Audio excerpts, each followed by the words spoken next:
Hello, my name is Hakon, and welcome back, all you fabulous fighting fantasy aficionados, for yet another day of fascinating fighting fantasy frolics and fun as we play Beneath Nightmare Castle for the first time.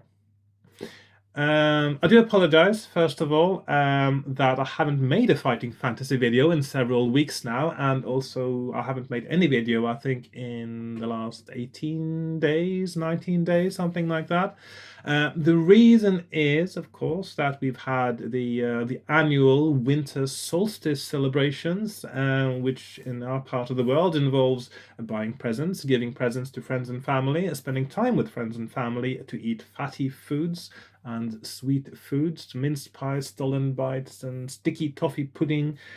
Drink nice drink, play games like charades, and watch seasonal specials on TV. And in my case, those celebrations were very enjoyable, and I had a really nice time with friends and family. Well, family mostly. And yeah, it was a good time of year. Thanks for asking. And I do hope that you had a nice celebration as well. Oh, Christmas. Yeah, that Christmas. That's what we call it. So I hope you had a nice Christmas as well. In other news, I got my second patron on Patreon. Yes. Patron number 2. I don't actually know if fighting fantasy is the kind of content that he watches and likes on my channel, but I'm still waiting to hear back from him whether that is the case. But in any case, I'm going to give a shout out to him here. And so thank you very much hang on, just to see if I can get the name right. And hopefully, I do apologize in advance for my Turkish pronunciation, but I would like to thank Kan Ahmet Yilmaz with his generous contribution to my creative work. Now, as you may know, and I've mentioned this before as well, at the moment my channel is not monetized. It hasn't been for 3 whole months now, I think, 3.5 possibly. And the reason is that YouTube hasn't sent me, or Google AdSense hasn't sent me, the PIN code I need to verify my address, which is quite ridiculous how you even need to do that in this day and age, when there are so many other ways to verify an address, for instance, by making a payment with a credit card. Which is just, yeah, it's just ridiculous. Anyway, very old-fashioned. And despite having requested a new PIN code 3 or 4 times, I still haven't received mine. So at some point I may have to talk to an actual human being at YouTube, which might be very hard to find, but we'll see. I'll figure it out. In the meantime, I do actually quite like not having adverts on my channel, and it would actually have been nice not having to have adverts on my channel if possible, but you never know. So if you want to support my channel, since I'm not supported by adverts, that means also that anyone signing up to Patreon, it's a lot more, it's very highly appreciated, and it's more important right now, I think, if you want to support what I do. So you can sign up to Patreon. You can just do a one-off buy me a coffee, and of course you can also, if you buy a song or a track on Bandcamp, is also highly appreciated. They are actually all free. All my songs or tracks on Bandcamp are free, but you can pay if you want. And then also, if you buy artwork on pixels.com, that is also a great way to support my work. Although, by the way, I just have to mention that if you want to buy artwork on pixels.com, if you sign up to Patreon first, you get a discount, which actually is more than what you pay on Patreon. So if you want to buy something on pixels.com, then go to Patreon first. Right, so that's the shout out. Kan Ahmet Yilmaz. Yilmaz. Yes, Yilmaz. Thank you very much. Right, so let's get started, shall we? Because I don't know anything about this, and I'm really curious to know what's going on. It looks like it's a kind of sort of gothic horror kind of thing going on here. I think there's a sort of a gothic castle in the background there. which I presume is Nightmare Castle, and of course in Frontier is something that nightmarish, and there's a full moon behind there as well, so you never know what's gonna show up. Yeah. Okay, let's just get started. Right, here we are on my desk. I've got my supplies. Where are my dice? Yes, there they are. There are my dice. So I've got my book, my character sheet, my map, pens, pencil, and dice. So let's see what this is about. Let's see, I'm just going to move that a little bit. Okay.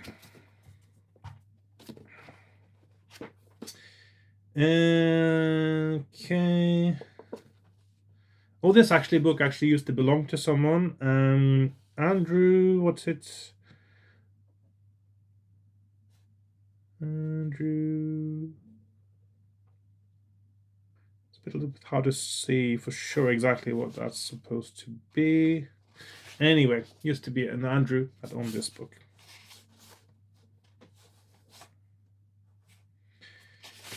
Okay.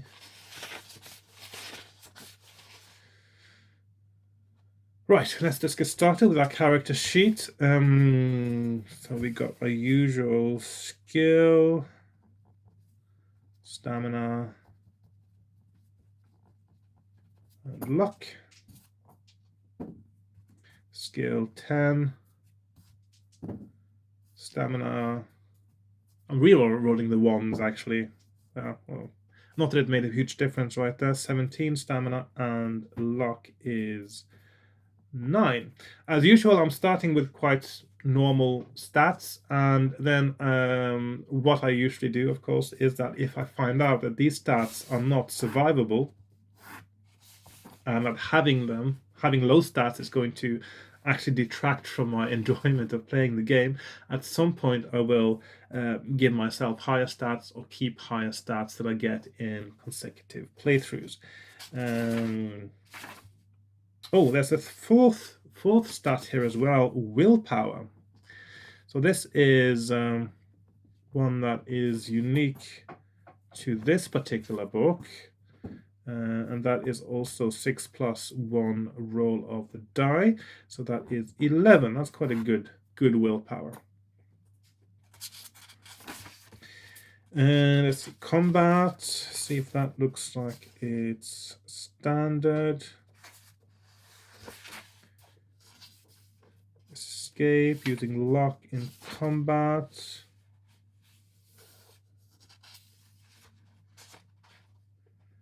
And stamina, luck.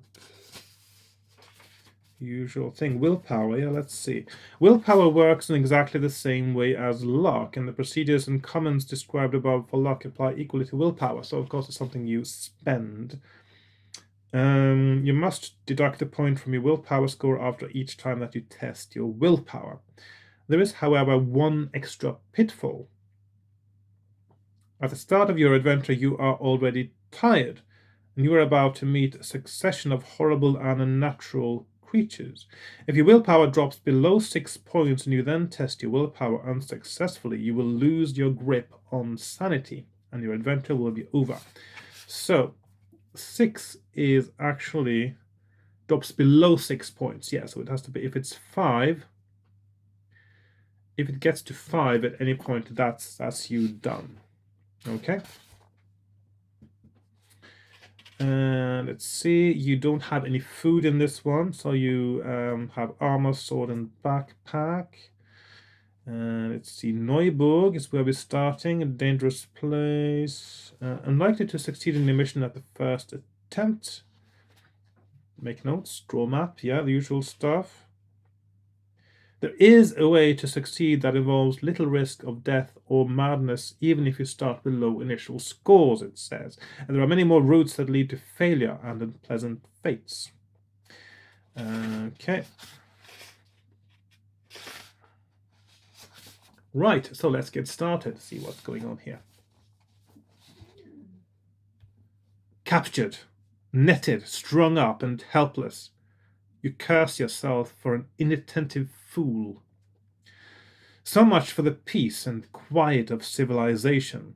It was daydreaming about the comforts of home that got you into this mess. But even the hardiest adventurer can tire of life in the wilderness and begin to yearn for a soft bed, and it was difficult to think of anything else as you trudged to the summit of the last of the foothills and glimpsed the town of Neuburg basking in the afternoon sun. I'm going to say Neuburg, by the way, not Newburg or whatever English speakers might think of saying, because it looks like a German name. I'm going to pronounce it like it's German. You know Neuburg. You have been here once before. It is not a large settlement, but you remember it as peaceful and prosperous. The black battlements of the keep of Neuburg seem to loom threateningly over the little town, but Baron Tholder, the Margrave of Neuburg Keep, is an old friend of yours. He is more than a friend, in fact. He is a comrade in arms. The two of you fought side by side at the Battle of Helm Hill, a renowned victory which has, so far, prevented any further incursions by the southerners of the steppes. You had been looking forward to seeing the old warrior again, and instead you have let yourself be caught by a band of those very same southern barbarians. Excuse me just 2 seconds. I just need to make sure my phone is on silent, as in order not to disturb the playthrough. There we are. Nearing the end of a hard trek down from the mountains, with the rooftops of Neuburg in sight, and your head filled with thoughts of a hearty meal, you failed to notice the warning signs. The bushes at the side of the trail rustled, and not quite at the same time as the wind gusted across the hills.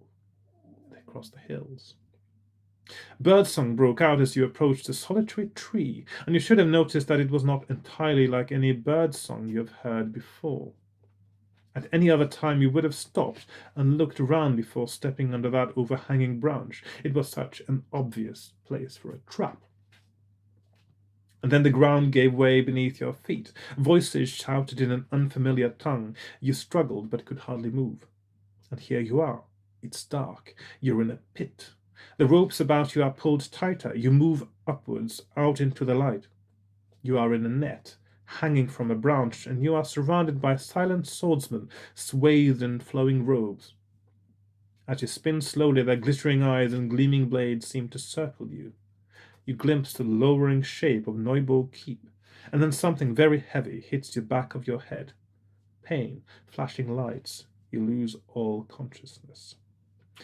Now turn over.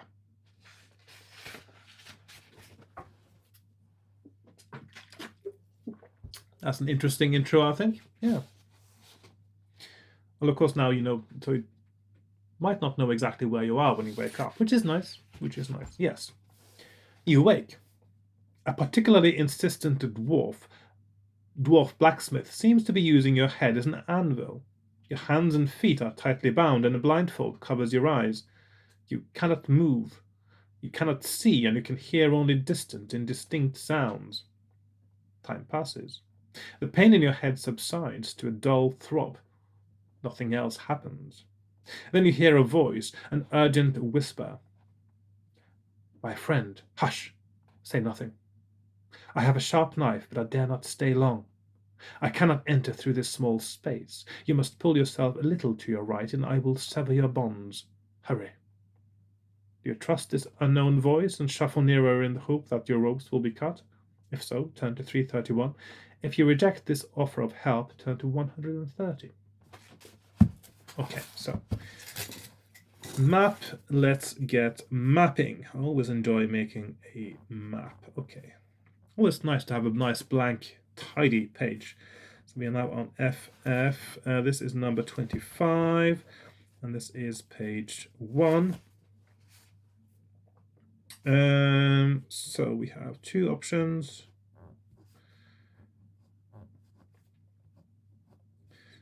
Allowing him to cut my ropes or not. So 130, no, 331, cut or no. I'm going to allow him to cut my ropes. I'm going to accept the offer of help and see what happens.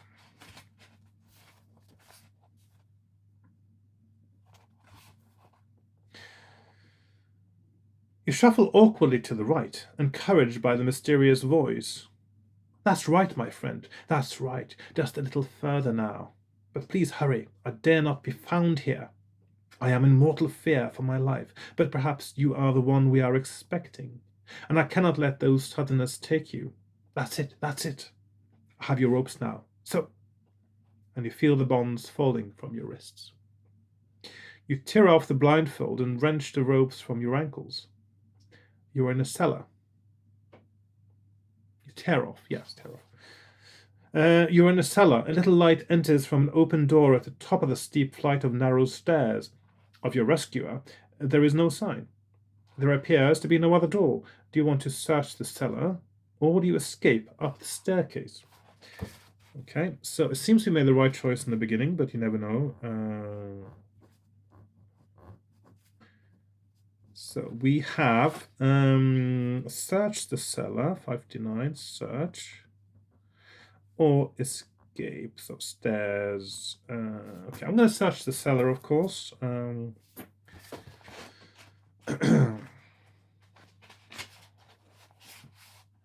The cellar contains little except for the straw on the floor and several broken boxes.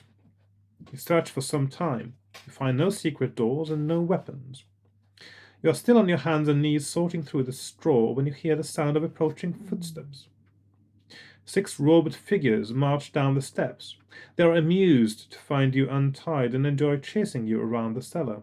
You have no weapon, and in spite of all your struggles, you are doomed to lose this unequal fight. The swordsmen want to capture you alive, it seems, and they bludgeon you into unconsciousness. Turn to 266. So that may not have been the best option, we'll see.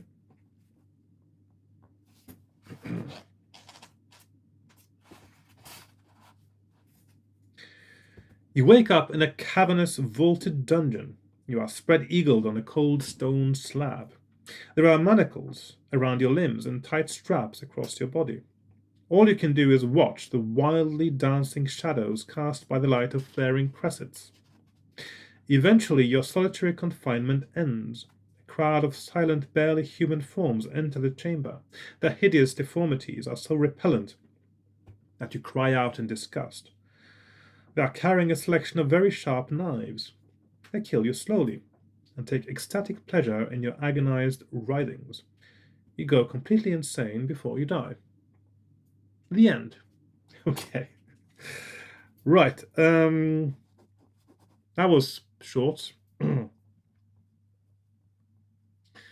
So searching the cellar is not something you want to do. So this is quite a brutal book, it seems like.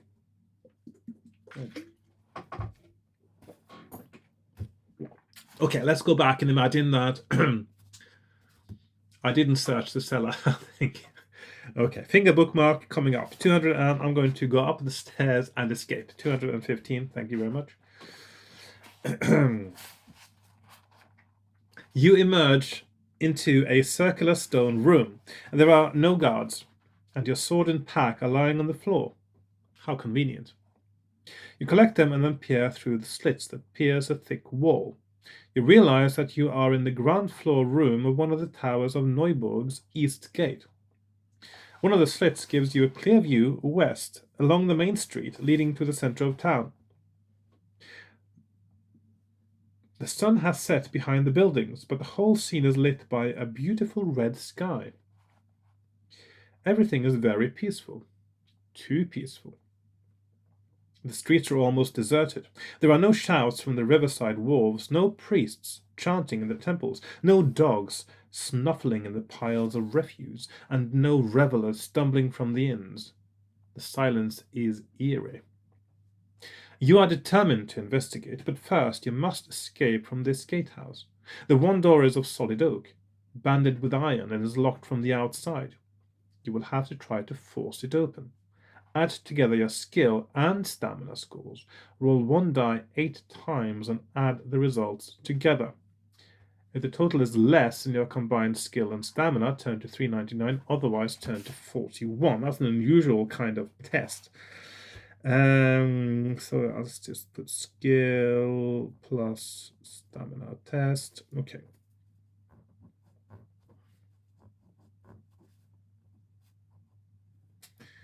So we have 399 less 41. No. Okay, so skill plus stamina. So I've got skill 10, stamina 17, so 27, and I have to roll 1 die 8 times, it says. I'll just roll 2 at a time. So we've got 8 plus 5, that's 13. Plus 7 is 20. One more roll. And that's 27. So that is exactly the same as my combined skill and stamina. So that means I go to 41.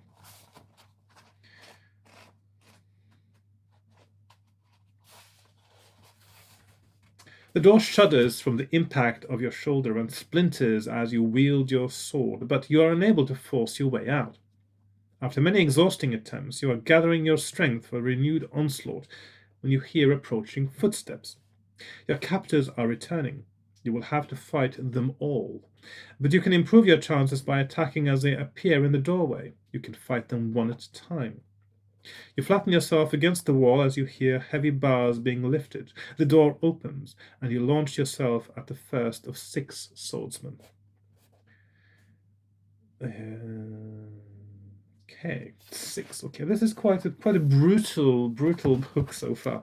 Okay, so we have I've got skill 10, stamina 17, and I am fighting in order a 5, 5, 6, 4, 4, 6, 5, 5, 4, 3, and 4, 8. And I'm sort of imagining there could have been more elegant ways of handling the difficulty of this particular part of the book. But okay, so first one, I've got a 5 skill point advantage. He rolls 8, I roll 10. So he's down to 3, 6, 2, but that is still better than 5, and 8, 8. He is dead. Next one, I got a 4 skill point advantage. He rolls 8, I roll 7. He rolls 5, I roll 4. He is also dead. Next one, I got a 6 skill point advantage. 10, 6, 8, 11, 3, and 9. Next one, I got a 5 skill point advantage. He rolls 8, I roll 9, 5. Yeah, that's an automatic hit, actually. I'm not going to roll that. And 4, that's also an automatic hit. Next one, I got a 6 skill point advantage. He rolls 3. I'm just going to roll for him again because he can't hit me. And 8 and 3. He is also dead. Last one, also 4 skill and 6 skill point advantage to me. He rolls 3. He rolls 11. I roll 7. So I'm still hitting him. He rolls 4. He's down to 2. He rolls 8. I roll 8. He is also dead.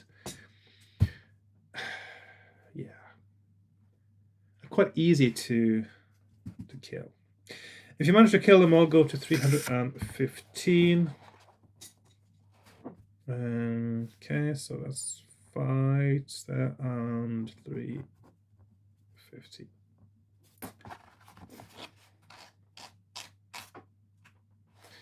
Might have been better actually to meet them there rather than outside the gate, because then they could have attacked me at the same time. Anyway, stepping over the bloody corpses of your felled opponents, you leave the gatehouse and stand in its shadow at the edge of the town. You need somewhere to rest, eat, and nurse your wounds. What wounds? You remember that Southern Star Tavern in a prominent position on Neuburg's Market Square was a busy and friendly establishment. Turn to 119. 119. As you head west to the market square, you notice that the few householders you can see are hastily barring their doors and shuttering their windows. When you reach the Southern Star Tavern, it appears to be closed. Pounding on the boards with the pommel of your sword brings the innkeeper to the door. It is easy to rent a room, and as there are no other guests, you eat a solitary meal by the light of a candle in the gloom of the inn's shuttered common room. Recover up to 4 points of stamina if you have lost any so far. +4 stamina. You decide to ask the innkeeper what is going on in Neuburg. You have to choose whether you will reveal your past association with Baron Tholder or whether you will keep this information to yourself. Well, so the question is this Baron Tholder's doing? Has Baron Tholder been corrupted by something and then done something, or was he ousted by someone else? I don't know. Right, 301 or 164. So that's Tholder. Okay. I will reveal my past association with Baron Tholder in this conversation. Maybe a mistake, but we'll see. Oh, there's the last from the front. It's a little bit different there.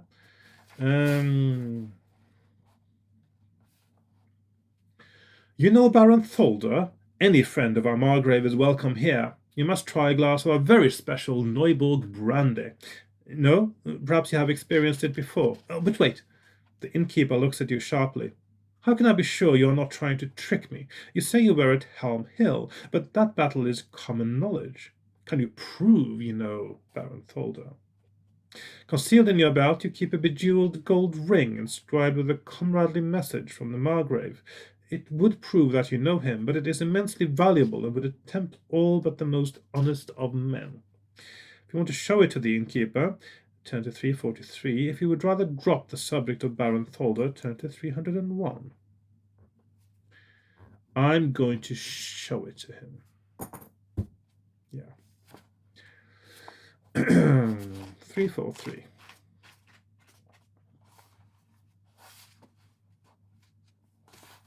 A pretty gift indeed. The Margrave plainly thinks highly of you.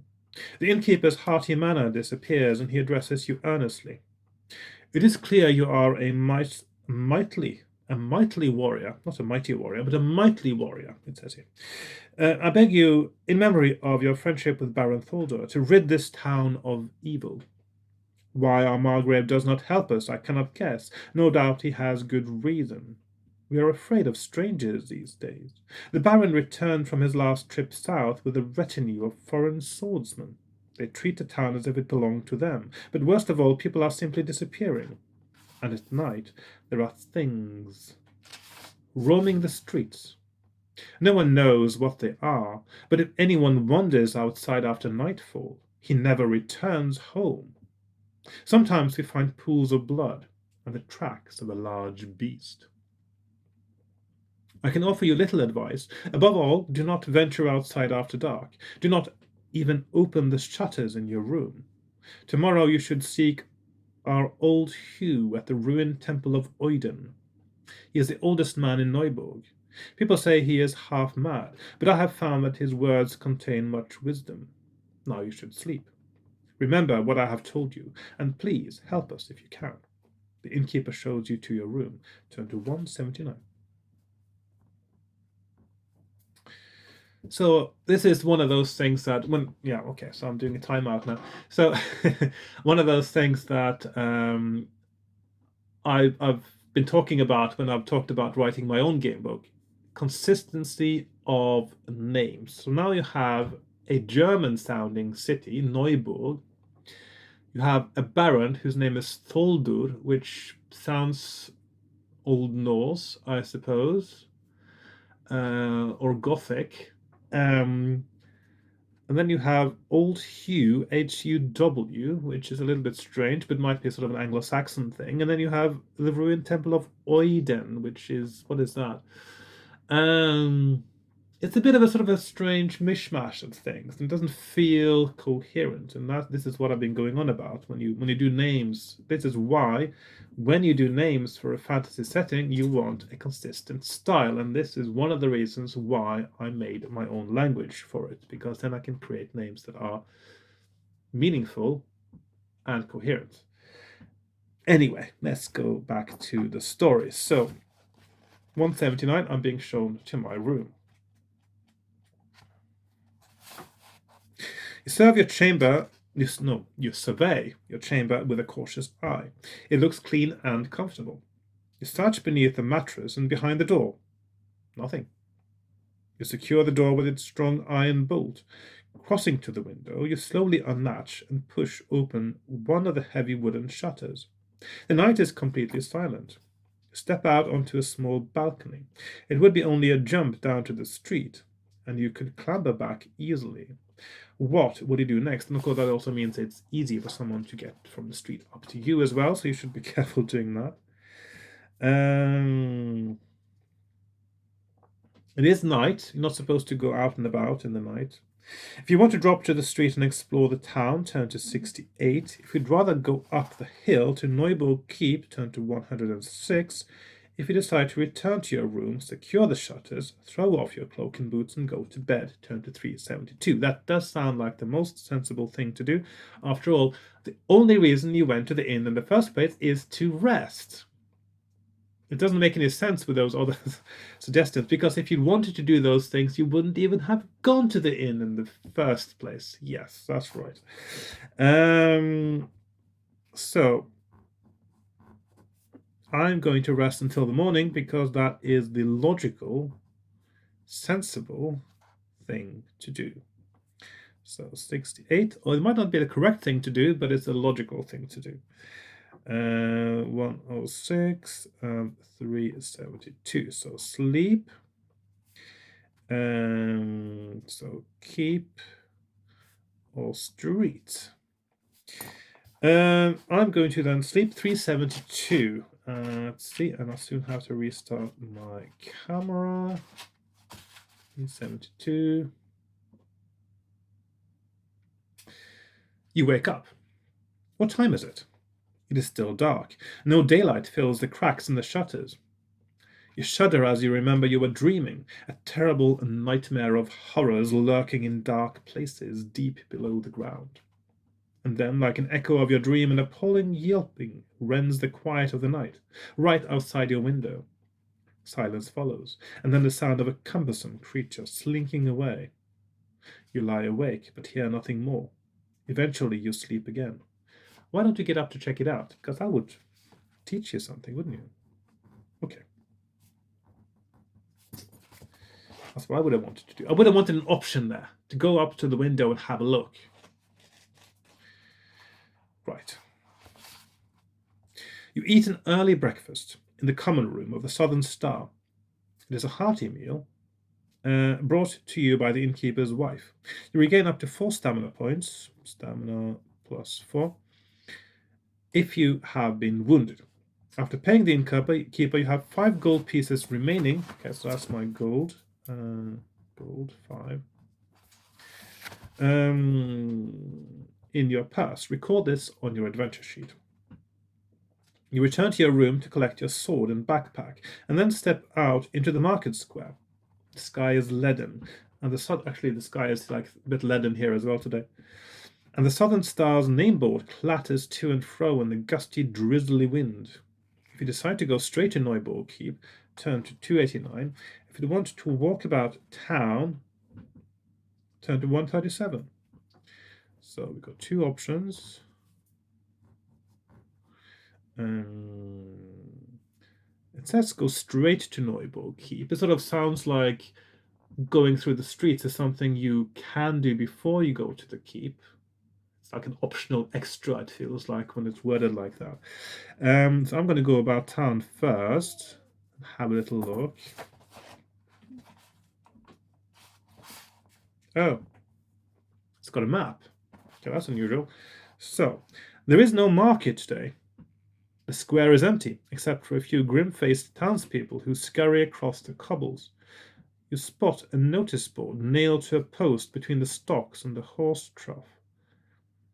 You walk over to it and find that among proclamations about the permitted prices for meat pies, there is a tattered map flapping in the wind. It's a plan of the town. I'm just going to zoom that for you, or focus on that for you. So this is what it looks like now.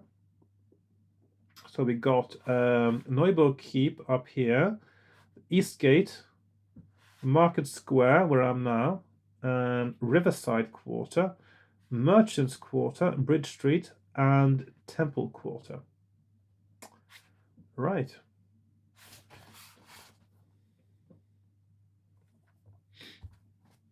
Which part of Neuburg do you want to explore? If you go north to the Merchants Quarter, turn to 32. If you go east to the Temple Quarter, turn to 195. If you go west towards the wharves and warehouses at the riverside, turn to 90. Okay, so I'm not sure if this is relatively open world, this particular bit, but I have to make a little bit of space here now on my map. So it's got, I only got 3 options. And because now is also where you should be given another option to go back to the keep, because you've sort of looked around a little bit. But there you go. That's what I would have done if I were the one having written this book. Let's see, 1, 2, okay. So 32, merchant, 195, temple, and 90 wolves. Now, the Temple of Oiden was mentioned, and I should talk to Hugh in the Temple of Oiden. So I'm going to go to the Temple Quarter and see what that is about. The Temple Quarter of Neuburg is one of the oldest parts of the little town, and the most peaceful. It contains, well, everywhere should be peaceful now that there's nothing going on. It contains a number of walled residences, as well as the fairly humble shrines and temples to the northern gods that the ancestors of the Neuburgers brought with them when they settled this area by force several centuries ago. The newest and grandest temples, dedicated to the currently fashionable gods and goddesses of commerce and farming, occupy large parks along the magnificent New Wall Street. From here, narrower avenues climb the lower slopes of Castle Hill and provide access to the smaller and older shrines and temples. You find that walking up these winding avenues is like traveling backwards in time into the history of Neuburg and its once barbaric peoples. Well, barbaric, of course, meaning not of your culture, doesn't it, really? Yeah. What is barbarism, really? But as you climb up past the ever more dilapidated temples of ever more ancient and forgotten cults, you begin to despair of finding anything useful in this part of the town. Actually, temples to gods that are forgotten about, I mean, in a town like this, they would just be built on top of. So they wouldn't be there anymore. Anyway. You head for an unusually grand building that looks as if it is the oldest temple of all, but as you approach, you see that it is virtually derelict and apparently deserted. If you want to press on and visit the last temple, turn to 322. If you'd rather turn back to the center of town, turn to 108. So we got 2 options. So 108, return. Or 322. I'm going to visit that temple and have a little look. I'm not supposed to find the Temple of Oiden. I don't know what to look for exactly, but I've not been given any other options to check out any other temples, so this has to be it. The ruined temple is set on a rocky outcrop halfway up Castle Hill. The path to it is steep and narrow, and you can almost feel the watching presence of the ominous windowless edifice as you clamber up towards it. The dark stone facing of the temple is pitted and crumbling, but a long line of enormous grim-faced statues of weapon-wielding kings and queens is still standing. The only entrance is a small dark hole in the middle of this line of guardians. Standing in the doorway, apparently dozing, is a wizened old man. If you decide to approach the old man, turn to 47. If you would rather hide in the rocks and watch the temple entrance, turn to 144. Why would I do that? Seems a strange option to me, but there you go. So I'm going to approach the old man 147. I'm not going to hide, so 144 hide. Approach. I want to talk to the old man, see what he has to say. You walk up to the forbidding entrance. The old man remains motionless, propped on his staff, until you are only a few paces away. Then he opens sparkling blue eyes and snaps at you. I am Hugh, last priest of Oiden in this town. Hurry inside, my friend, for enemies are approaching. He turns sharply and beckons you to follow him into the depths of the gloomy ruin. His voice sounds familiar, but you cannot quite recall when and where you have heard it before. Probably he was the guy who cut my ropes. Yeah. If you want to follow him, turn to 398. If you would rather return to the center of town, turn to 5. Again, why would I rather do that? Let's see. So we got 5. Return. And 398. At the moment, I'm still following the hints, really, aren't I? So, because I was told to talk to Hugh in the Temple of Oiden, that's what I'm doing.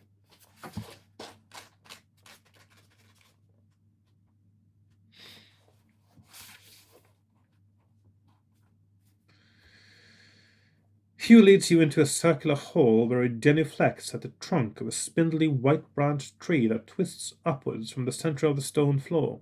He then ushers you into a cramped side chamber. You sit on a low stool and find Hugh standing beside you, holding a knife to your throat. Be still and listen, he hisses. I rescued you from the dungeon of the Eastgate because I suspect you may be the warrior that Oiden has foretold will arrive to challenge the evil in this town. If you are the prophesied hero, you have with you a valuable treasure that links you to Neuburg. You must donate the treasure to this temple in order to obtain Oiden's assistance. I'm wondering, because I don't actually know the stories of Wagner's operas and stuff, but there's something about this reminds me of things that are in those stories. Am I right in thinking that? So the Ring, die Nibelungen, that sort of thing, yeah.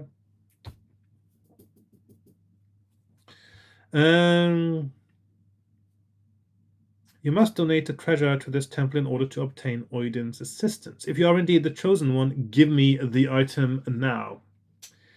Neuburg's peril increases hourly. Concealed in your belt, you have a jewel-encrusted gold ring given to you many years ago by Baron Tholder. It is your most valued possession. Hugh turns away. Will you offer him Baron Tholder's ring? Say that you have no such treasure, or attack him with your sword. I'm going to give him the ring. Right. It just feels like this is going to be the correct choice. So if this is a ploy to steal the ring from you, it is very convoluted, and it's a little bit much to devote that much of the book to what is essentially then a trap, although of course Steve Jackson has done that several times, but still it's so much story in this one, in that if this is indeed just a ploy to get the ring from you, but what else is the purpose of the ring?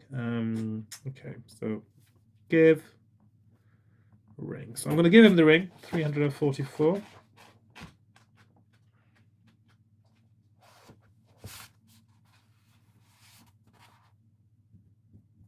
The old priest cannot disguise his joy as he beholds a gem-encrusted gold ring resting on the palm of your hand. He snatches it from you and exults.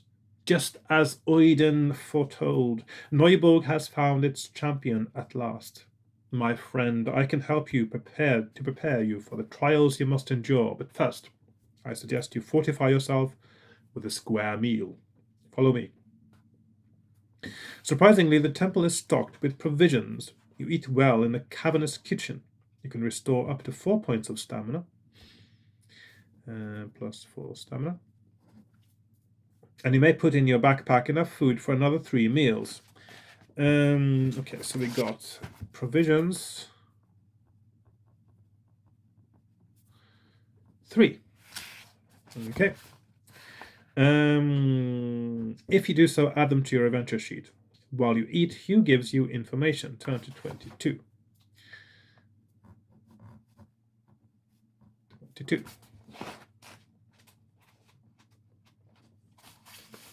I am older than I look, my young friend, although you may not think it possible, Hugh tells you. I helped to build this temple, and I know why it was built here and which evil forces it was intended to contain. Many legends tell of the clashes of armies, the slaughter and the sacrifice that took place when the ancestors of these townsfolk drove the southern hordes out. The stories do not dwell on the unseen side of that conflict, the struggle between the priests of Oiden and Zachas.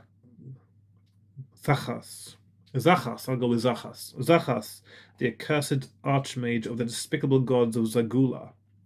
Zachas was not destroyed, but his earthly form was sundered and his spirit sealed deep beneath the earth. This temple was constructed over one of the entrances to those subterranean chambers. Neuburg Keep was built to guard the other. The seals beneath this building are still intact, but I began to worry when Baron Tholder announced his intention to visit the infernal city of Zagula.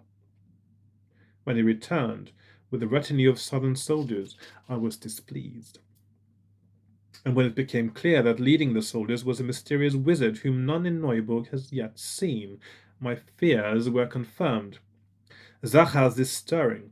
He may already have material form. I cannot guess what he will be like or what he will do after so many centuries in limbo. Turn to 100. That's almost, this kind of name is almost sort of Lovecraftian, Cthulhu kind of thing. One thing that Lovecraft did actually on purpose when he was writing his stories was to give many of his these sort of the old ones names that were so hard to pronounce that, and of course the difficulty in pronouncing them was sort of part of the menace, really. So yeah, 100. Okay. The old priest of Oiden continues its explanation.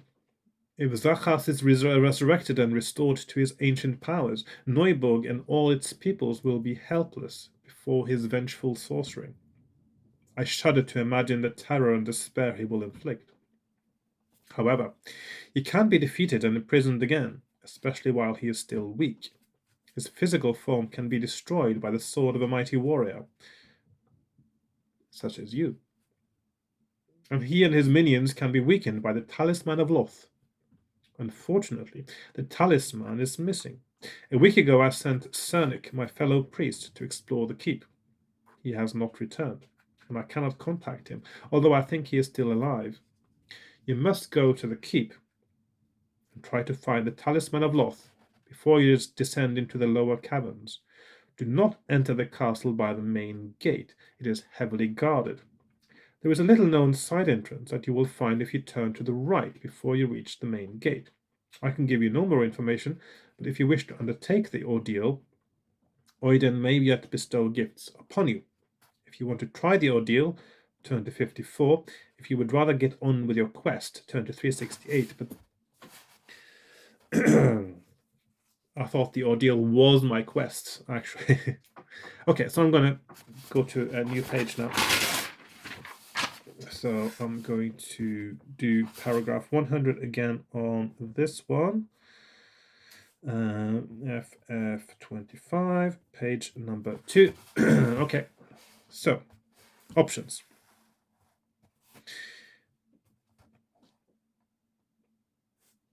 $54 or 368. 368. 54. Yeah, because it doesn't make any sense to distinguish between this, what he's telling me to do, and something else, because this is my quest as far as I'm concerned. So I'm going to do this ordeal, try to find the Talisman of Loth, because that is seemingly the obvious correct path now. Oh, hang on. Did I write that right? 100. Hang on, that can't be right.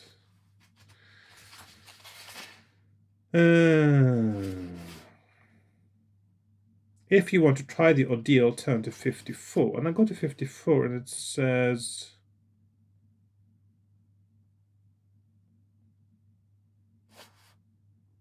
Oh, okay. I just thought I saw something else. Okay.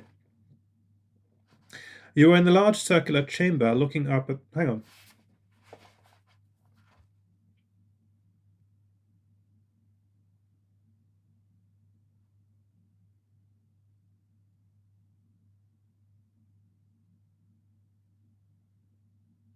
What ordeal? I mean...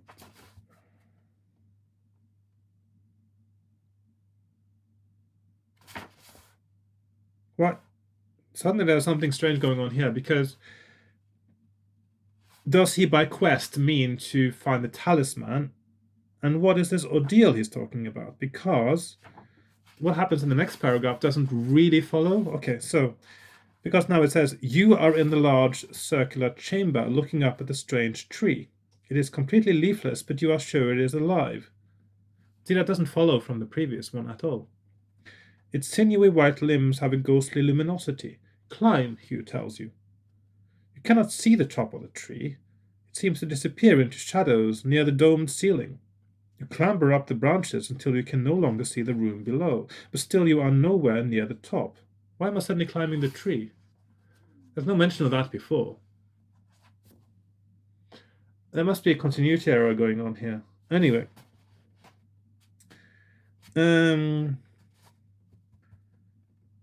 Is this... Hang on, let's have to check now, because... let's see, 191. See what happens if you don't give the ring. No, that's not it. So it's almost like there's a paragraph missing here that explains what's going on now, because this is not obvious. Anyway, I'll just roll with it for now. A strong bitter wind clutches at you. You cling on as white mists swirl all around. Higher. Your body feels fatigue and increasing pain. Inhuman voices clamor in your head. Grimly, you continue to climb, with all your senses assaulted. It feels as though your mind and body are being torn apart. You lose consciousness. Add together your willpower and stamina. Okay, so will plus stamina test. Okay, and roll 8 times. Willpower and stamina is 28 altogether. Let's see, 5, 11, 21, 28. And that is exactly my willpower plus stamina again, so that means I failed that test, I guess. Okay.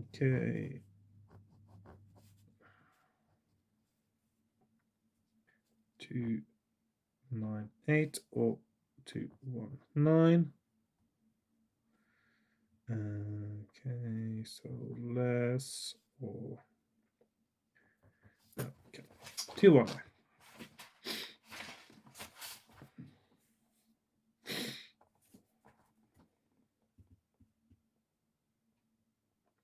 You wake to find yourself on the stone floor, curled around the trunk of the tree. Every muscle aches and your head is spinning. The ordeal has cost you 1 point of stamina and 1 point of willpower. Only the strongest and most determined can withstand a meeting with Oiden, Hugh, and Tones. You may climb the tree again, or you may leave. If you want to experience the ordeal again, return to 54. If you decide it's time to leave, turn to 368. This is really weird, because there was no explanation what this ordeal was and why I should do it. It's almost like he forgot to write about that.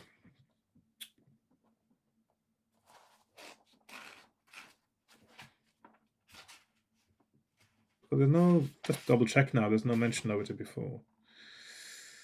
And let's see... 22... Just double check now. No, there's really no mention of it.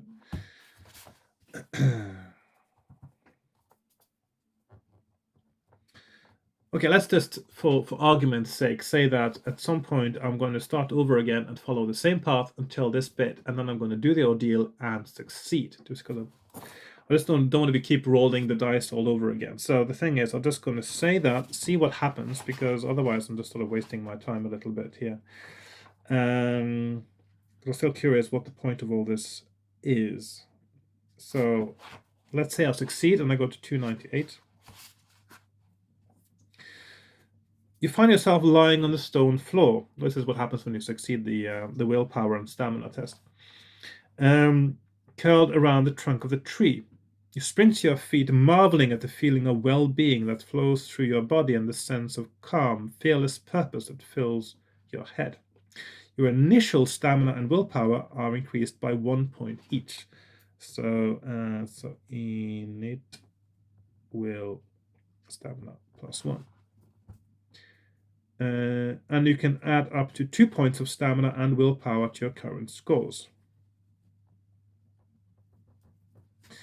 But you can't see your new initial values.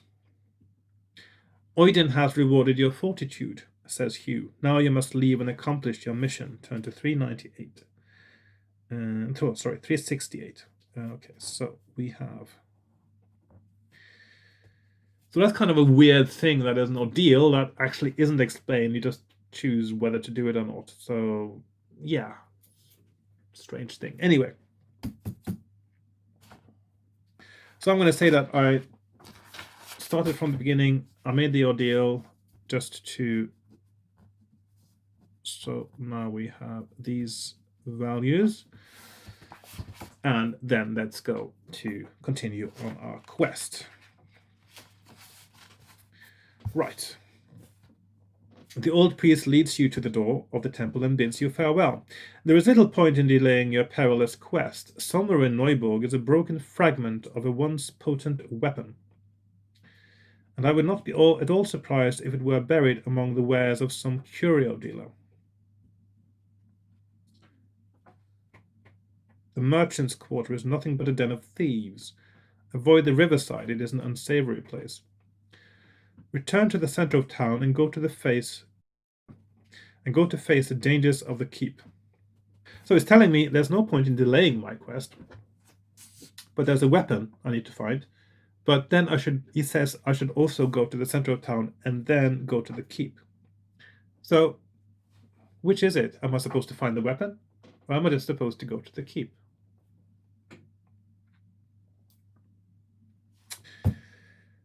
In any case, go to 108, and that is actually on my previous page here.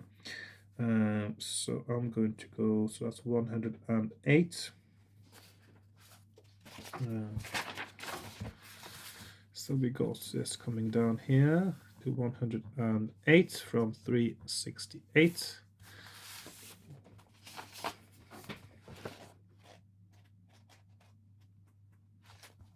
I suppose I should see if I can find the weapon then, even though that was worded in a really ridiculous way. So having returned to the market square, you can now explore any part of Neuburg that you have not already visited. Do you choose to make for the merchant's quarter, the riverside area, or Neuburg Keep? So then we have that option there, 289. I'm going to go to the merchant's quarter and see if I can find this weapon there's all this talk about.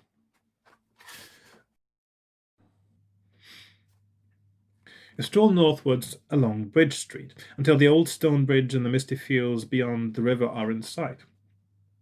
In this part of town, at least, things seem normal enough.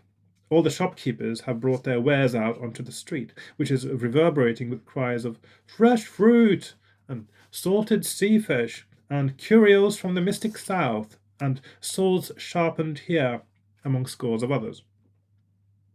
Crowds of townsfolk are bustling among the merchant stalls and trying to shelter from the drizzle beneath the brightly colored awnings. You decide to retrace your steps in order to buy some provisions, and as you mingle with the throng outside a general grocery shop, you suddenly feel that you are being watched or followed. Test your luck. Test luck. Okay. 171 or 390, lucky or unlucky. Okay. My luck is 9. I roll 5. I am lucky. My luck goes down to 8. And I go to 390.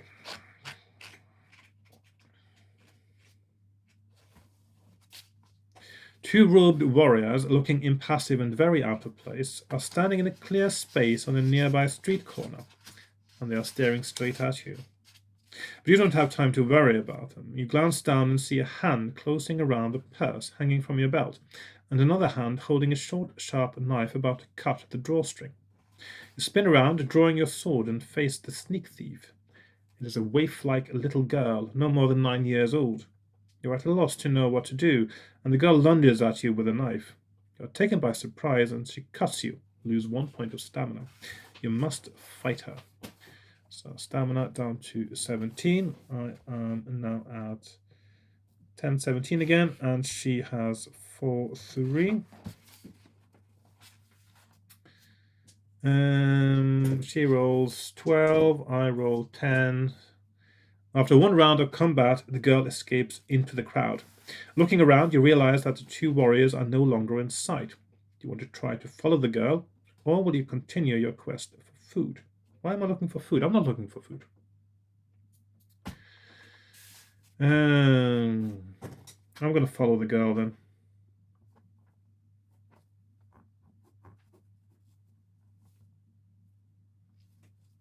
3, 5, 8.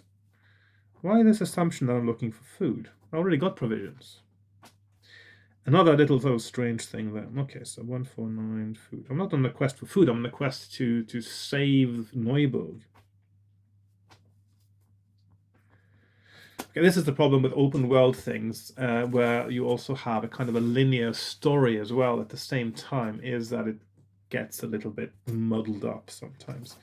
3, 5, 8.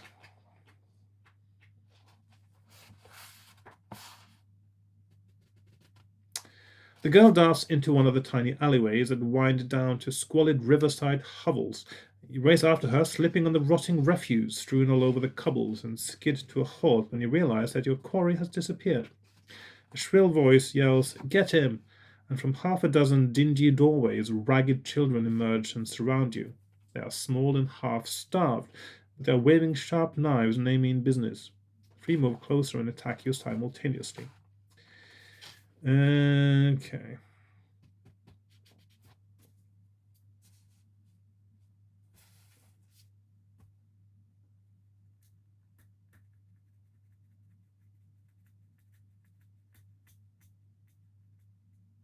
Okay.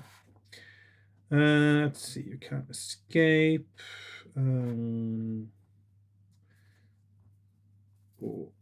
Attack the second bar. 1, 5, 6. Okay, so they all attack at the same time.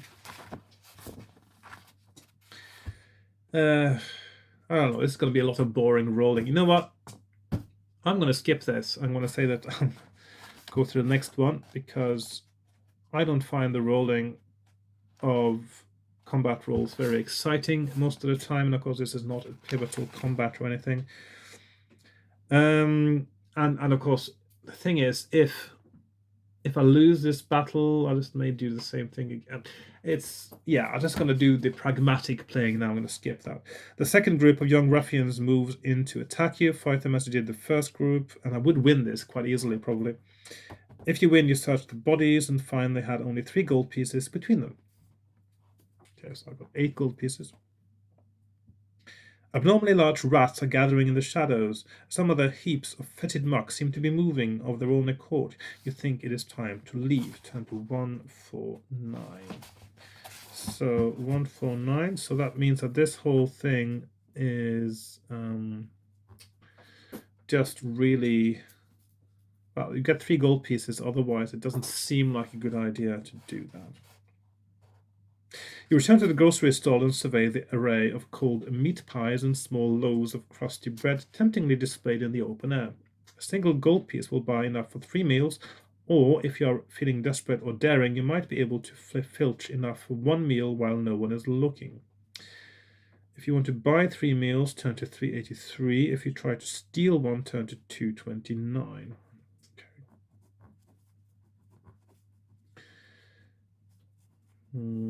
229. Steel. Why on earth would I steal 1 meal when I can buy 3 for 1 gold piece? Seriously, 383.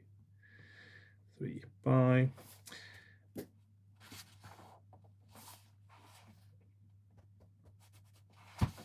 If you would rather leave the merchant's quarter, you can go to any part of town you have not already visited. Let's see. So you can go to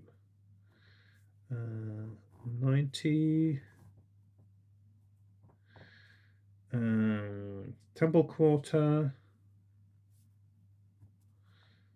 Or Neuburg Keep. Like so. Now I'm going to buy meals 383. So 383. Best meat pies this side of Keltha, the burly shopkeeper assures you, as he wraps your selection in a scrap of parchment. You hand over 1 gold piece and place the 3 meals in your backpack. So now I've got 6 meals and 7 gold pieces. Turn to 280. So 280. So that's minus 1 gold piece plus 3 provisions.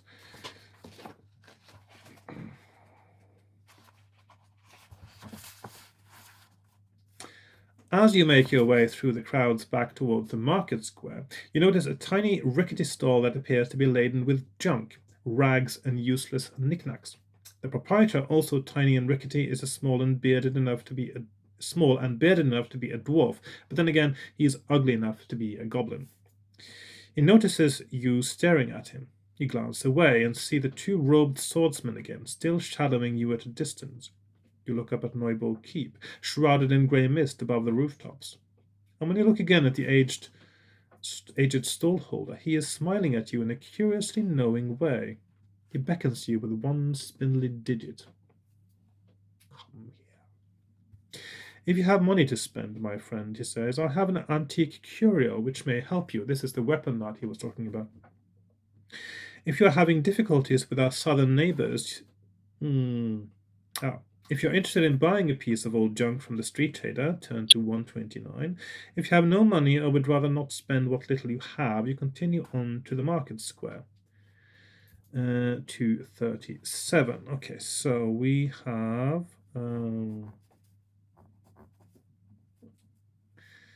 so 129, 237. I'll still follow the hints now, and that means I have to buy this thing from this gentleman here. So market or buy 129. Okay, so I'm going to buy this thing from this guy here. With much gesturing, the little old being invites you into a tumble-down lean-to hovel behind his stall. Inside the windowless shack, you can hardly move, for bric-a-brac, rusty weapons, broken furniture, and cracked pots take up virtually all the available space. Pausing only to light a candle, the stallholder begins to rummage with surprising energy in a particularly cluttered corner. With a triumphant cry, he pulls something from beneath a pile of rags and brings it towards you. It looks like a small garden fork. It is very rusty and it has no handle. You begin to wonder whether the old stallholder is demented. You're even more worried when he demands 3 gold pieces for it. If you want to pay him, deduct 3 gold pieces from your adventure sheet and turn to 14. If you want to waste no more time on this transaction, you leave the hut and continue towards the market square. So 237. So I'm going to buy this piece of junk for 3 gold pieces because I think this might be a secret weapon. Okay. So I'm going to go to 14. The old goblin, by now you are fairly sure that's what he is, takes your money, inspects it by the light of the candle, bites each coin in turn, and then throws the coins over his shoulder to add to the heaps of debris.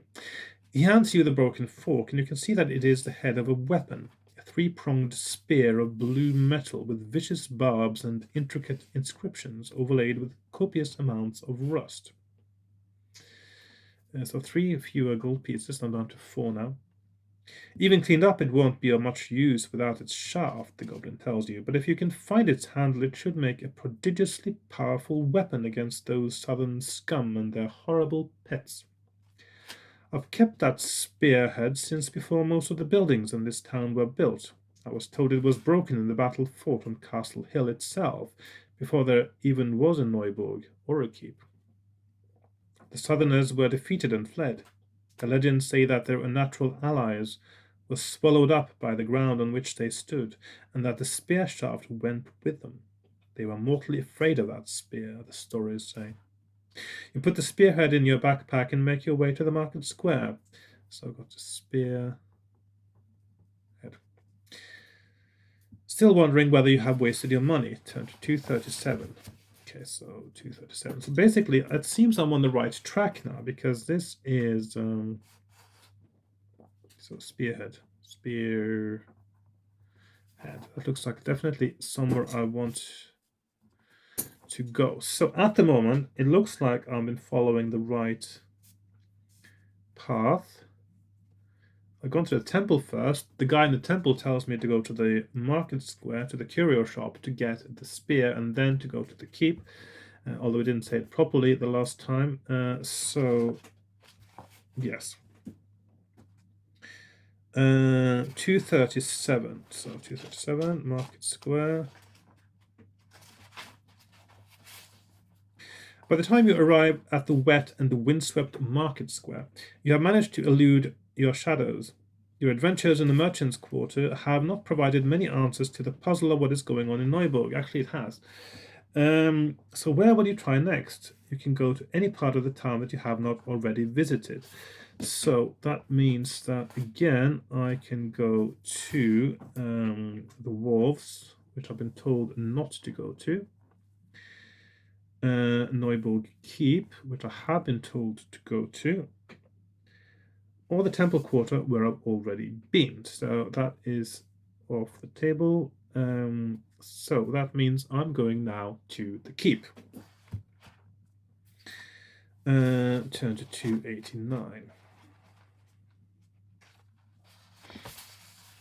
The road winds up Castle Hill towards the brooding bulk of Neuburg Keep. The few townspeople you meet shake their heads and avert their eyes. They obviously believe you are either recklessly brave or completely senseless. The path becomes steeper. The houses are fewer and are little more than stone-fronted caves, and the black towers of the keep's curtain wall loom above you. The path you are on appears to lead directly to the castle's main gatehouse. There is a smaller, overgrown path that leads off to the right. If you want to stay on the main path, turn to 2. If you would rather take the right-hand trail, turn to 95. Of course, I wanted to take the right-hand trail. So, 2, main, and 95, right.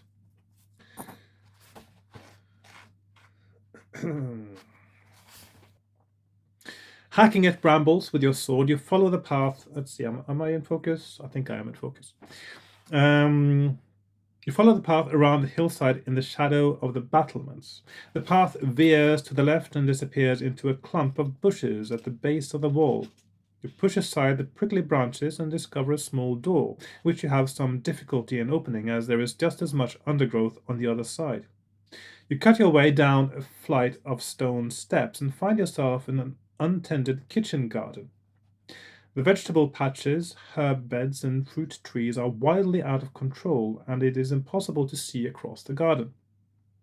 You can make out that the garden is square, is surrounded by walls, and has the remains of a gravel path around its edge. You are at the midpoint of one side. Now, what did he tell me to do in terms of... did he tell me what to do when I got there? Hang on, let's check what he actually said to me now. 3, 6... let's see, hang on, 3, 6, 8.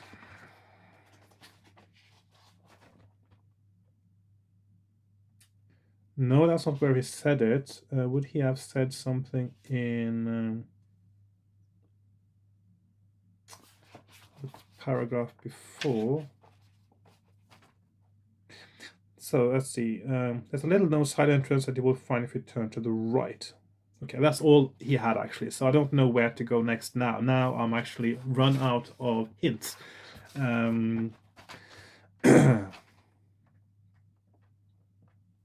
So I am at the midpoint of one side and now I'm turning left or right. And this is, until now, of course, I've followed what seems to be the only correct path.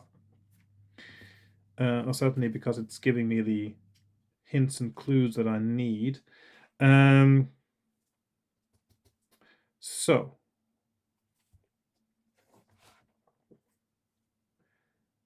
turn right or turn left? The eternal question. Let's see. So 275 left or 175 right. I'm going to turn right, I think. 175, go with 175. You reach a corner of the garden. The path and the wall turn to the left, and in the corner a gap in the wall forms a rough doorway into the base of one of the battlement towers. The interior of the tower is dark and silent. The path continues uninterrupted alongside the garden until it reaches another tower at the next corner. Do you want to enter the base of the battlement tower, or will you continue to the next corner of the garden?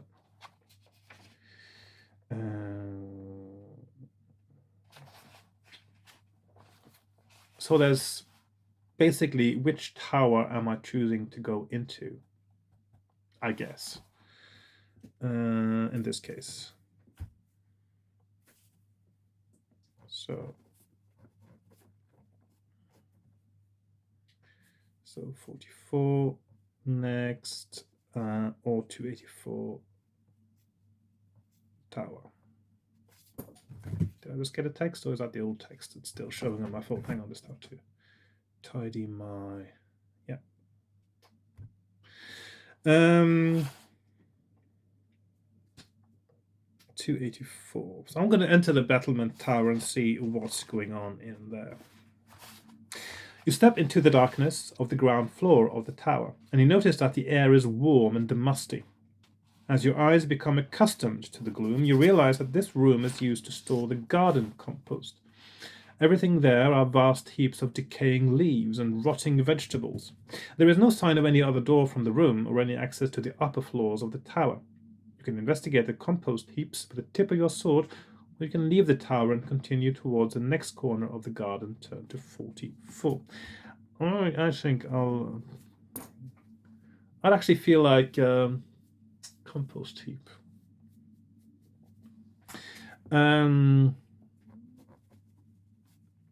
Okay, I'll explore it then, because I'll always be curious what would there be to find there if I don't do it. Thrusting your sword at random into various piles of rotten vegetable matter, you are rewarded with an assortment of interesting finds. A mouldy turnip, a broken earthenware pot, and a dead sapling. But you are intrigued to find that in one particular heap your sword meets no resistance. No matter how far you push into the sodden mass, you seem unable to touch the floor. Puzzled, you start to move the compost to one side, and soon you reveal a large hole in the ground. It looks as if one of the flagstones has broken and fallen through into the space below the floor. You can just make out the cubical shape of the subterranean room. It is littered with dust and compost, and there is a small green glowing shape in one of the far corners. You decide to investigate, so you lower yourself through the rectangular opening. Turn to 317. 317. This is where you should have been given an option, really, isn't it? Are you going to investigate, or are you going to leave it alone? Because if whatever happens next, if it's bad, it wasn't actually your choice to get exposed to it. And this is one of the things that I also have been talking about in my series on writing a game book, where if there is a consequence of your actions, it should only have consequences that are based on your choice. So now that I'm not choosing to go down because that's chosen for me, whatever happens next is not my choice, if you see what I mean. Right. 317. The cellar is cold and smells so noxious that you feel sick. A tickling sensation runs all over the surface of your skin. Nothing attacks you, however, and you are able to retrieve the glowing object. It is a globe of green glass, and it feels warm as you cup it in the palm of your hand. Carrying it carefully, you hoist yourself back through the hole in the tower floor, and you back through the hole in the tower floor, and you strolled into the garden where, glancing downwards, you realize that your body is covered with hairy spiders. Some are as large as your hand. Test your willpower. Right, so that is globe and will test. So I rolled 10. My willpower is 12. It goes down to 11, so that was successful. And I am going to put the results up like so. Let's see, 204. Success. 3, 5, 3. Fail. I probably should move to the second page now. 204. Let's see, 2, 4. You drop your backpack in the green globe and throw yourself to the ground, rolling over and over and slapping at your body.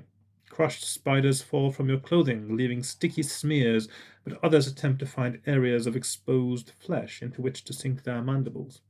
Fight them as if they were one opponent. So, 6, 8. Okay, so I've got a 4 skill point advantage. So they roll 4, I roll 8, they roll 7, I roll 11, they roll 3, I roll 10, and they roll 6, and I roll 6, and so they're dead. If you destroy them all, turn to 153. So I'm going to go 153. Next page, I think. So we have here 153 coming from 204.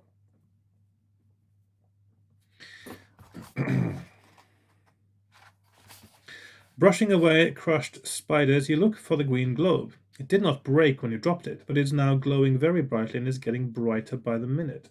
It is radiating increasingly intense heat.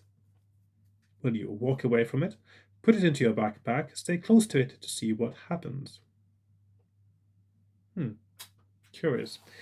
330, 3, 6, 1, 7, 8. Okay, so away, backpack, close. I'm going to stay close to it and see what happens. Or is it the daylight that's making it do strange things? I should put it in. Should I put it in my backpack? I should put it in my backpack, shouldn't I? I put it in my backpack. See what happens. The globe is almost too hot to touch, but you manage to fumble it into your backpack. You can feel its heat through the canvas and leather, but it seems to be diminishing in power. Before long, you cannot feel it at all, and you continue on your way towards the next corner of the garden. Turn to 44. Okay. 44. Now, that was on the previous page as well, so I'm going to actually move that up here now to, let's see, there, PTO. And then, so that came from 275 and 289. So I'm going to just do like that, 275, 289, leading to 44.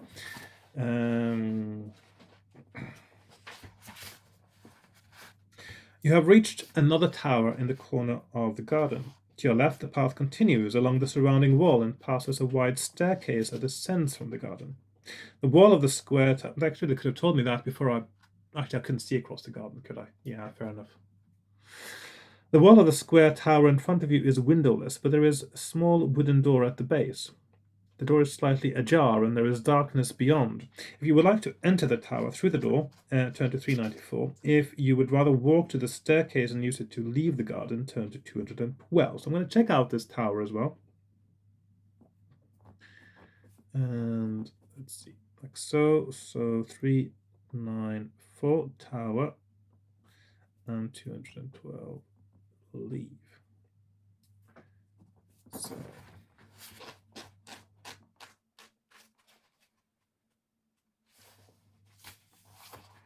you step into the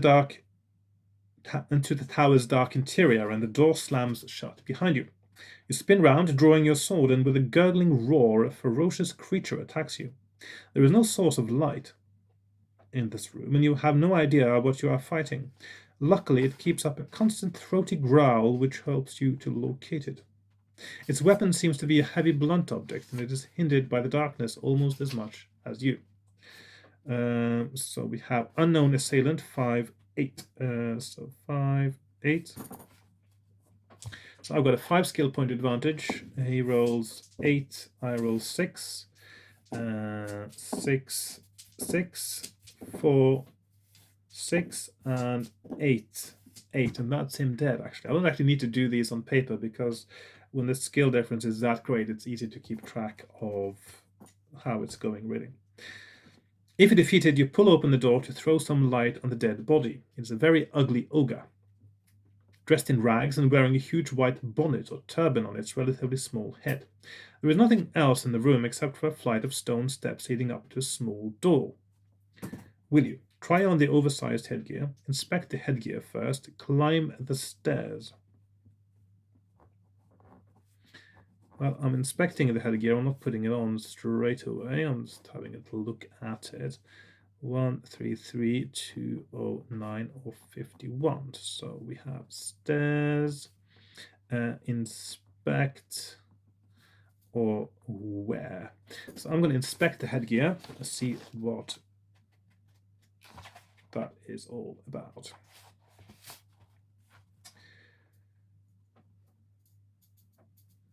The unusual hat is made of loosely wound strips of white cloth. It is surprisingly heavy, and turning it over, you find a shining glutinous mass quivering inside. 2 dark lumps embedded in the transparent gel seem to stare at you like eyes. You instinctively want to hurl it to the floor in disgust. But before you can do so, you are taken with the idea of trying on the hat. Aha. Okay, so I think I know where this is going now. You are not sure where the idea came from, but increasingly it appeals to you as the best course of action. So that means that neither these or these are good. Okay. Test your willpower. Yes. So I managed to do that. Okay, so we got test will.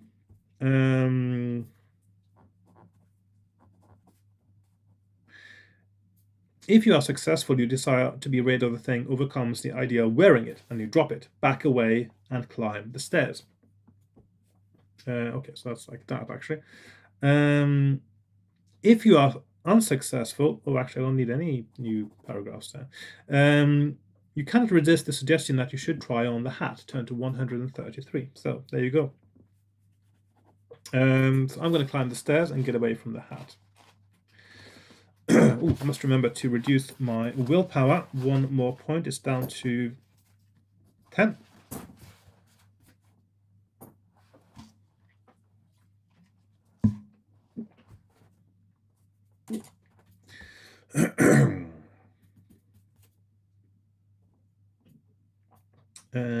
Let's see, where am I? 251, yes.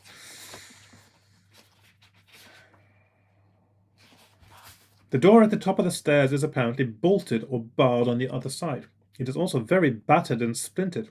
You conclude that the ogre you have just dealt with has made a sustained attempt to break through it with his club. You can think of only 3 options. Really? In fact, there's another option that isn't here. And I'll just read through the options. Okay, shoulder charge the door until it gives way. Well, if the battering of an ogre didn't work. Inspect it closely to find a way to open it. Yeah, that might be good. Or yell, I've just killed the ogre, let me in. There's another option, which is walk away, go up the stairs in the garden, and leave the garden. But yeah, no, that's not an option right here. So we have the slightly ridiculous ones. Okay, so those go away, and then I can use these to 173 shoulder, 325 inspect, or 235 yells. I'm gonna yell actually. See if that works. I just killed the ogre. Let me in. From the other side of the door, you hear the sounds of heavy objects being laboriously shifted, and then a gruff voice calls, "Come in, slowly, and with your weapons sheathed."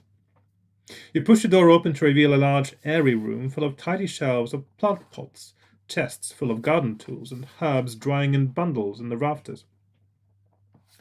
There are windows in the walls to your right and left, and another door in the wall opposite you. In the middle of the room stands a frail old dwarf with bright green hands and forearms. It's literally got green fingers. There is a rune-inscribed battle axe stuck through his belt, and you suspect that he can use it effectively despite his great age. He addresses you again. "If you have indeed slain the ogre that has kept me from my garden these past 10 weeks, soldier, then you have earned my gratitude.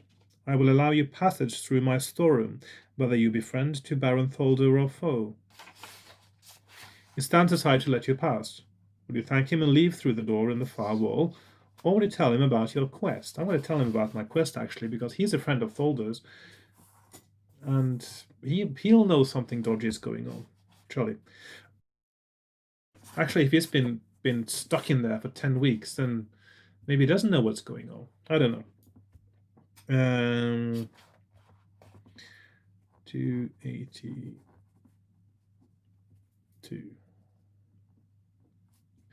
312. So we got quest or leave.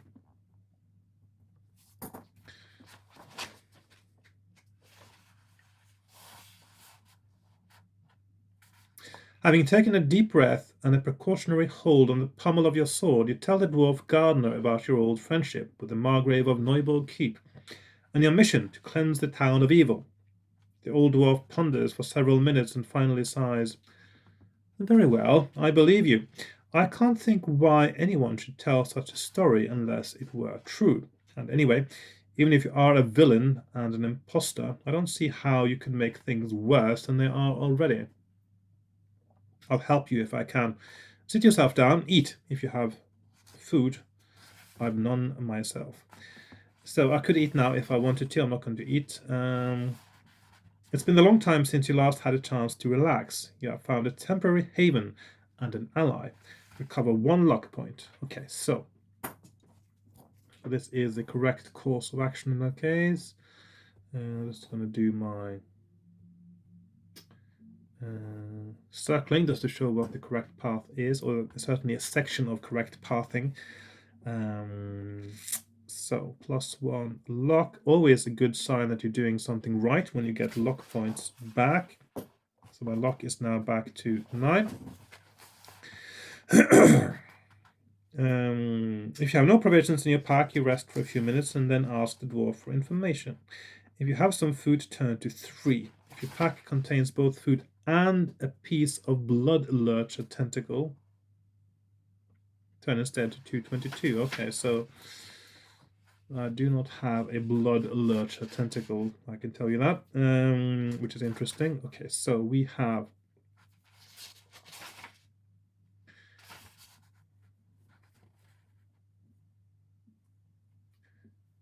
three options really. Let's put them up here.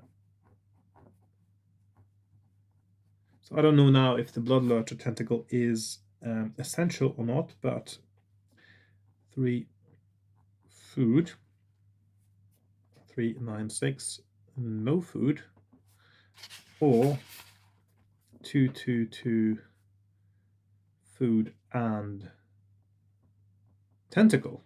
So I have food, so I'm going to go to 3. If you want to eat a meal and recover some stamina, you can do so now. You can also choose to offer food to the dwarf. He will certainly accept if you do. If you decide that you cannot afford to waste your provisions by handing them out to other people, the dwarf will understand your point of view. And if you eat, he will watch glumly until you finish your meal. Deduct any food you have consumed from your adventure sheet and turn to 396. If you give food to the dwarf, you must deduct one portion of provisions for the food he eats, plus another one if you eat two. I'm going to give him one provision. I got 6 after all. If you have only one portion in your pack, you can share it with the dwarf, but you will regain only 2 points of stamina. So turn to 334. So that is 334. Share food. Let's see, give. I'll just put give. I know what that is. Okay, 334. We must be quite hungry after being stuck in there for so long. I know dwarves, they don't have to eat very often, presumably, because they have long lifespans and all that stuff. I don't know. Okay. The dwarf gardener has eaten very little recently, and he relishes his portion of rations as if it were a banquet. I thank you again, soldier, he says. That's the second service you've done me, and I don't know how I can repay you. Ask away, though. Some of these herbs have strange, spelling mistake, typing typo, strange properties. This should be strange properties, probably. And I know a little about the goings-on in the keep. I'll let you have my axe, Bohorbil, but she's getting temperamental these days. She'd have me attacking you if I weren't careful. He seems to find this idea very amusing and chuckles for some time. Ah, dear me, where was I? Remember, ask me for something, soldier. Will you ask for a preparation to bolster your willpower, information about potential allies in the keep, or the dwarf's opinions about the 3-pronged spearhead? I'm going to ask him about that because I want to find the hand or the stick, the handle, I suppose, of the spear. That's going to be very crucial, I think, to this quest.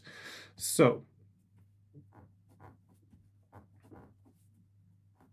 I suppose if his axe is the kind that makes him attack someone, I guess that's one of those. And I remember in AD&D, in Advanced Dungeons and Dragons, you had these intelligent magic weapons that sort of had sort of a slight. It was sort of symbiotic or sometimes even parasitic relationship with the wielder. So it was a really good weapon. Maybe it had a sort of +5 or something like that. But sometimes it had a will of its own and could attack people when you didn't want to, etc., and get you into trouble. Let's see, 151, 225, or 375. So allies, will, or spear. So I'm going to ask about the spear because that is the crucial thing, I think, at the moment. Allies would be nice, but yeah. The old dwarf turns the 3-pronged spearhead over and over in his hands. I do believe, he says, that what you have here is the sharp end of the trident of Scarlos. Whether it's of any use to you depends on whether you can find the handle, which is somewhere in the depths of the keep, by all accounts. You'll recognize it easily enough. It's not a proper spear shaft, but a short, squat affair with hand grips, made of metal with a blue sheen like the head, and covered in carvings like it too. Strange device it is, but effective? I should say so. That was a real battle we fought up here before this castle was built. The dwarf stares into the distance, remembering, but suddenly recalls that he has more information for you. 396. Okay, that's where we get to if we don't give him food, actually. So 396. Now I don't know about allies, other allies in the keep, which may have been the best option there. So I'm going to put a little question mark there because that's one option I may have to look at again later if it turns out that I'm not on the right path. Pushing aside a cobwebbed collection of bean poles, trellises, and bales of straw, the dwarf reveals a grimy fireplace in the corner. He calls you over and shows you that, as well as a chimney leading straight upwards, there is also a narrow gap at the side of the grate. You can just make out the first few steps of a staircase leading downwards in the thickness of this tower wall. This will take you into the cellars. That's where I need to go to find the handle as well, says the dwarf. It's probably the only way you'll get into the keep without someone else knowing about it. But you can go through the other door and try getting across on the battlements if you want to. If you want to use the secret passage to the cellars, turn to 25. If you decide to go through the doors and out onto the battlements, turn to 282. So I'm going to move those options up here, I think, like so. So 25 or 282. So that's battlements or cellar. So I'm going to go through the cellars, I think.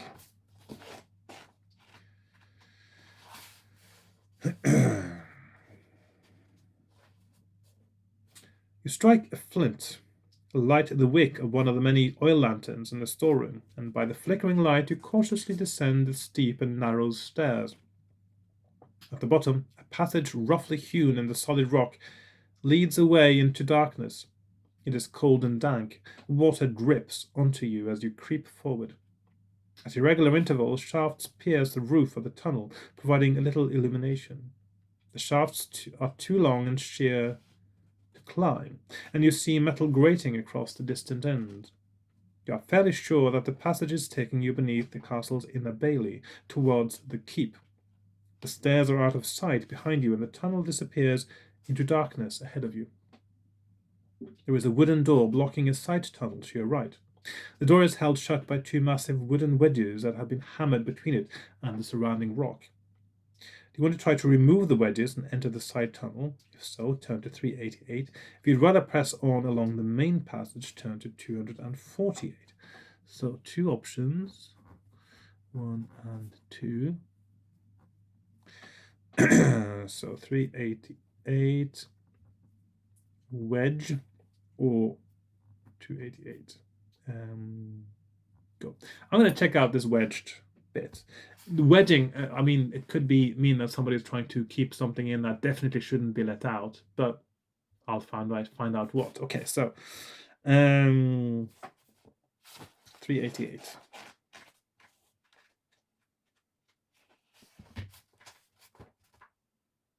The wedges are difficult to remove and you are worried about the amount of noise you are making, but finally you pull them free and listen. You can hear nothing at all from either end of the main passage or from behind the door. You pull the door open and walk through. The side tunnel is dark and soon narrows. In some places you have to squeeze between its rocky sides. Increasingly the way slopes downwards, and although the walls are still very damp, the air is now warm and humid. Unidentifiable odors drift up from the depths ahead, as does an irritatingly high-pitched squeaking. If you want to turn back and continue along the main passage, turn to 248. That sounds like a good idea right now. If you decide to continue down towards the warm smells and the squeaking, turn to 272. Okay, so 248, or let's see, 248, return, or 272. Continue. I'm going to continue downwards because I'm very curious now, although it does sound like something that will either kill me or drive me mad, or both. Let's find out. Curiosity killed the cat and all that. Okay. You follow the winding path downwards. The high-pitched noise is getting painfully loud. The tunnel opens into a natural rock chamber, and as you hesitate on the threshold, a strange being enters the pool of light cast by a lantern. It has the rough size and shape of a dwarf, but in all other respects it's like nothing you have seen before. Its body is covered with dense black fur. Each of its 4 limbs ends in a talon-tipped claw. But while its legs are short and stocky, its arms are grotesquely elongated and many-jointed and support sail-like wings of flexible membrane.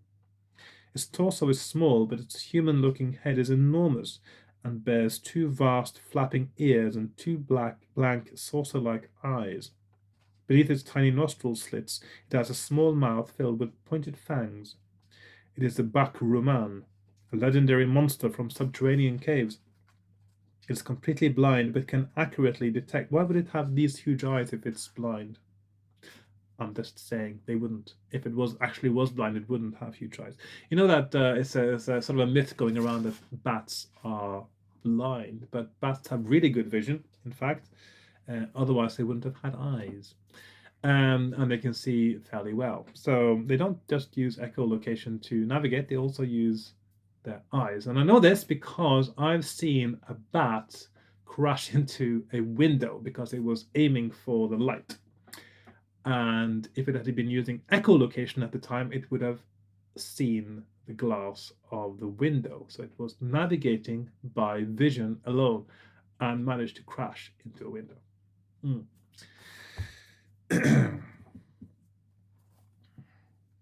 Right. It's completely blind, but can accurately detect your presence by listening to the varying echoes of its continuous piercing call. This shriek is now so loud that you can scarcely bear the pain, and your skill is temporarily reduced by 2 points. This is unfortunate as the creature decides to launch an attack. This is quite a strong creature in that case, because skill 7, when you have a reduced skill, is quite a lot. So this is actually going to be a hard battle. If you kill it, turn to 146. I'm going to move that over there again. So 146. Right, I'm going to roll this one out. Let's see how that goes. I'm at 10, 17. He has, well, effectively he has 9, because reducing my own skill by 2 or increasing his by 2, same difference really. So 1 skill point advantage to me only. He rolls 5, 7, 7, 11, 5, 8. He rolls 8. I roll 10. He rolls 11. I roll 8. So he hits me. He rolls 9. I roll 7. He hits me again. He rolls 7. I roll 8, and he is dead. There we are. So I kill it and go to 146. It's a bit more exciting with the combats when it's more evenly matched and harder to do, and also more satisfying to win than all these street urchins and whatever I was fighting in the beginning. You look into the passage from which the creature emerged and see that it branches. The main path continues downwards, but a small tunnel almost blocked with rubble leads upwards and to the left. Would you take the main passage or the side tunnel? I'm not going to go with the side tunnel, I think. 296. The narrow uphill tunnel does not seem to have been used for centuries. It meanders for some distance, but eventually ends, blocked by an iron grill. You put your weight against the barrier and it crumbles into flakes of rust. The corridor you're in now is scarcely larger than the one you have left. To your left, it narrows and heads deeply upwards, through swathes of ancient cobwebs. You are at a bend in the corridor, and the way straight ahead of you is wider and looks as though it might actually have been used within the last 100 years. You go straight ahead. Turn to 332. Okay, so we have 296, 332, 332. You turn a corner and see a light ahead of you. You soon reach a landing, lit by a single cresset. You lean over the balustrade and see the staircase wind steeply down from the corridor and disappear into darkness. From the landing, the corridor continues featurelessly and also disappears into gloom. If you decide to go down the stairs, turn to 300. If you would rather continue straight along the corridor, turn to 40. So I have either corridor or downstairs. I'm going to go downstairs, I think. 300 down, or 40 corridor.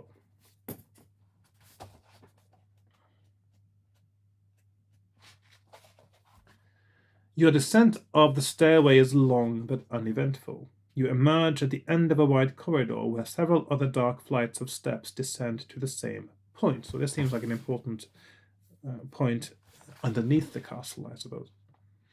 Ahead of you, the corridor is a little less dim, since it is illuminated by occasional cressets on the stone walls. You walk along the corridor. It bends to the left, then straightens again, and you see that ahead of you it forks into 2 passages of similar sizes. You draw closer and peer along each one. The left-hand passage is featureless, apart from the double doors that you can just make out at its far end. The doors appear to be open. Light is streaming out, and you think you can just see a table laden with colored objects, perhaps food, in the room beyond. The right-hand passage is equally featureless and equally long. It too terminates in a pair of doors which are closed.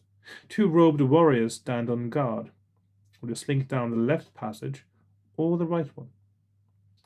I'm going to try the left one, I think. Let's see. I think maybe...